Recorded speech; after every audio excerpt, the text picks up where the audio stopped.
Assalamualaikum warahmatullahi wabarakatuh. Perkenalkan, nama saya Jeremia Baransano dengan NIM 2210611067 dan pada kesempatan tugas hukum organisasi internasional yaitu tugas presentasi ini, saya akan membahas dua organisasi internasional. Yang pertama adalah IMF atau International Monetary Fund dan yang kedua adalah ITC atau International Trade Center. Pertama, IMF. Apa itu IMF? IMF atau International Monetary Fund adalah organisasi internasional yang bertujuan menjaga stabilitas ekonomi global, mempromosikan kerjasama keuangan, dan mendukung perdagangan internasional. IMF membantu negara anggotanya melalui pinjaman untuk mengatasi krisis ekonomi, pengawasan kebijakan keuangan, serta memberikan pelatihan dan bantuan teknis guna memperkuat sistem ekonomi mereka. Yang kedua, sejarah dan latar belakang pendirian IMF. IMF didirikan pada tahun 1944 dalam konferensi Bretton Woods di New Hampshire, Amerika Serikat, sebagai respon terhadap depresi besar dan instabilitas ekonomi global setelah Perang Dunia II. Tujuan utama pembentukannya adalah menciptakan sistem moneter internasional yang stabil untuk mendorong pertumbuhan ekonomi, perdagangan internasional, serta mencegah krisis keuangan di masa depan. IMF mulai resmi beroperasi pada tahun 1947 dengan fokus awal memberikan bantuan kepada negara-negara yang kesulitan menjaga keseimbangan pembayaran dan stabilitas nilai tukar mata uang mereka. Yang ke-C, tujuan organisasi IMF. Tujuan utama IMF adalah menjaga stabilitas sistem moneter internasional dengan memastikan kelancaran perdagangan global, mendorong pertumbuhan ekonomi yang berkelanjutan, serta mengurangi kemiskinan di seluruh dunia. IMF berperan membantu negara-negara anggota mengatasi masalah keuangan, menjaga kestabilan nilai tukar mata uang, dan menyediakan pinjaman serta bantuan teknis untuk memperkuat ekonomi mereka. Organisasi ini juga bertujuan untuk mempromosikan kerjasama ekonomi internasional dan meminimalkan dampak krisis ekonomi global. Yang ke-D, dinamika organisasi IMF. Dinamika organisasi ini melibatkan berbagai tantangan dalam menyeimbangkan kepentingan negara-negara anggota, khususnya antara negara maju dan berkembang. Meski IMF berperan penting dalam mengatasi krisis keuangan global, seperti krisis Asia 1997 dan resesi 2008, kebijakannya sering dikritik karena dianggap terlalu memaksakan program penyesuaian struktural yang berdampak negatif pada masyarakat miskin. Selain itu, pengaruh negara-negara besar seperti Amerika Serikat dalam pengambilan keputusan menimbulkan isu kesenjangan kekuasaan. Di sisi lain, IMF terus beradaptasi dengan reformasi kebijakan, seperti mendukung pembiayaan untuk perubahan iklim dan pandemi COVID-19, untuk menjaga relevansi dalam menghadapi tantangan ekonomi global yang kompleks. Yang ke-E, kontribusi IMF kepada kedamaian dunia. Salah satu contoh kontribusi IMF terhadap kedamaian dunia adalah dalam krisis keuangan Asia tahun 97.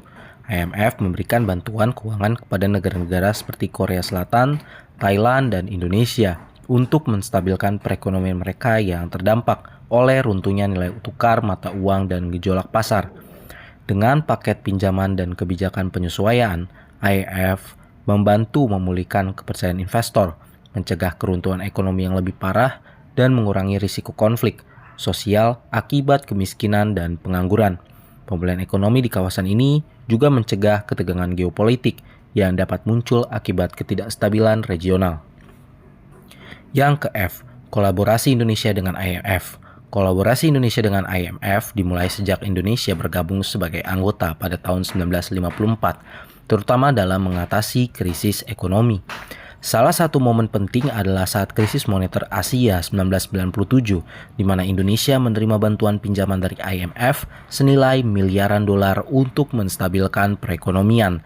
Namun, bantuan ini disertai dengan syarat kebijakan penyesuaian struktural seperti liberalisasi ekonomi dan reformasi sektor keuangan yang menuai kritik karena dianggap memperparah kesenjangan sosial.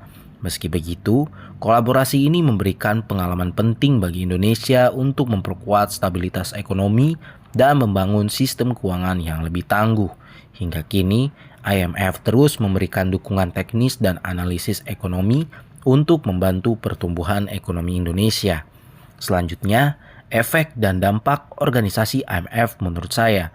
IMF memiliki dampak positif dan negatif bagi negara-negara anggotanya. Di satu sisi, IMF berperan penting dalam menjaga stabilitas ekonomi global melalui pinjaman darurat dan reformasi kebijakan yang membantu negara keluar dari krisis keuangan. Contohnya, dukungan IMF seringkali mencegah keruntuhan ekonomi yang lebih parah, seperti pada krisis moneter Asia 1997. Namun di sisi lain, syarat pinjaman IMF seperti penghematan anggaran dan liberalisasi ekonomi seringkali menimbulkan dampak sosial yang berat, termasuk meningkatkan kemiskinan dan ketimpangan. IMF juga dikritik karena dianggap lebih mengutamakan kepentingan negara maju daripada negara berkembang. Yang H. Saran dan refleksi terkait kelanjutan organisasi IMF menurut saya. IMF perlu terus beradaptasi agar dapat memberikan manfaat yang lebih merata bagi semua negara anggota, terutama negara-negara berkembang. Organisasi ini harus mereformasi sistem pengambilan keputusannya, termasuk memberikan suara yang lebih besar kepada negara-negara berkembang, sehingga kebijakan yang dihasilkan lebih adil dan representatif. Selain itu, syarat-syarat pinjaman perlu dirancang dengan mempertimbangkan dampak sosial dan ekonomi jangka panjang, bukan hanya stabilitas makroekonomi. IMF juga dapat lebih fokus pada isu-isu global terkini, seperti perubahan iklim dan ketimpangan sosial untuk mendukung pembangunan yang berkelanjutan. Dengan langkah ini, IMF dapat tetap relevan sebagai pilar stabilitas ekonomi global, sekaligus memperkuat kepercayaan negara-negara anggotanya. Selanjutnya, saya akan membahas mengenai salah satu organisasi internasional lainnya, yaitu ITC, atau International Trade Center. Apa itu ITC? ITC atau International Trade Center adalah organisasi internasional yang mendukung negara berkembang untuk meningkatkan ekspor dan daya saing melalui informasi pasar, pelatihan, dan konsultasi dengan tujuan memperkuat sektor swasta dan menciptakan peluang perdagangan global yang lebih inklusif. Sejarah dan latar belakang pendirian ITC. ITC atau International Trade Center didirikan pada tahun 1964 sebagai hasil kolaborasi antara dua organisasi internasional, yaitu Organisasi Perdagangan Dunia WTO dan Perserikatan Bangsa-Bangsa PBB. ITC dibentuk untuk mendukung negara-negara berkembang dalam mengakses pasar internasional dan mendapatkan daya saing ekspor mereka. Pendirian ITC berfokus pada pengembangan sektor swasta di negara berkembang, yang saat itu menghadapi kesulitan dalam memasuki pasar global akibat keterbatasan sumber daya dan informasi. ITC bertujuan untuk menyediakan dukungan teknis dan informasi yang diperlukan agar negara-negara tersebut dapat lebih berdaya saing dalam perdagangan internasional. Yang ke-C, tujuan organisasi ITC. Tujuan utama ITC atau International Trade Center adalah untuk membantu negara-negara berkembang meningkatkan ekspor mereka, memperkuat daya saing sektor swasta, dan memfasilitasi integrasi mereka ke dalam ekonomi global. ITC berfokus pada penyediaan dukungan teknis, informasi pasar, serta pelatihan agar perusahaan-perusahaan di negara berkembang dapat memanfaatkan peluang perdagangan internasional dan mengatasi hambatan dalam pasar global. Selanjutnya adalah dinamika organisasi ITC. Salah satu contoh dinamika organisasi ITC adalah program She Trades yang diluncurkan untuk mendukung perempuan pengusaha di negara berkembang agar bisa mengakses pasar internasional. Program ini membantu perempuan yang memiliki usaha kecil dan menengah dalam sektor perdagangan, seperti tekstil atau produk pertanian, dengan memberikan pelatihan tentang keterampilan bisnis, akses ke jaringan perdagangan global, dan informasi pasar. Salah satu contoh keberhasilan program ini adalah di India, di mana banyak perempuan pengusaha kecil yang berhasil meningkatkan ekspor produk mereka ke pasar internasional, seperti di Eropa dan Amerika. Berkat dukungan dari ITC, program seperti She Trades menunjukkan bagaimana ITC dapat beradaptasi dengan kebutuhan zaman dan memperdayakan sektor-sektor yang kurang terlayani untuk berkompetisi secara global. Selanjutnya adalah kontribusi ITC kepada keberlanjutan dunia. Contoh kontribusi ITC dalam mendukung keberlanjutan dan kedamaian dunia dapat dilihat pada program Sustainable Agriculture for Trade yang dilaksanakan di beberapa negara Afrika. Program ini bertujuan untuk membantu petani-petani kecil di negara-negara seperti Uganda dan Tanzania mengadopsi metode pertanian yang ramah lingkungan, seperti pertanian organik dan penggunaan teknologi ramah iklim.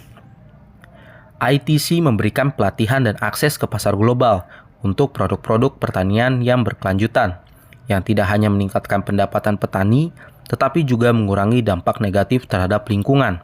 Keberhasilan program ini membantu meningkatkan ketahanan pangan, mengurangi ketimpangan ekonomi, dan mempromosikan perdamaian sosial dengan mengurangi potensi konflik terkait sumber daya alam, seperti tanah dan air.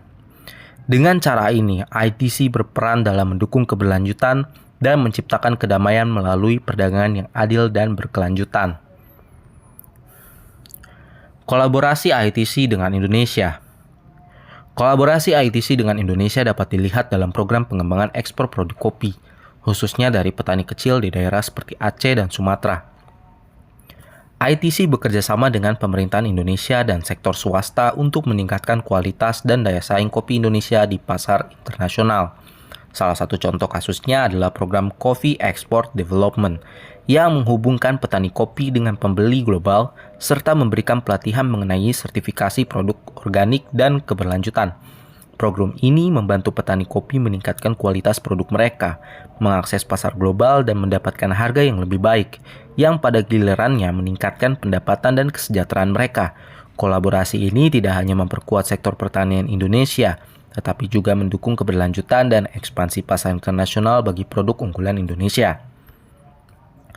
Efek dan dampak ITC menurut saya, efek dan dampak dari ITC sangat positif, terutama bagi negara-negara berkembang.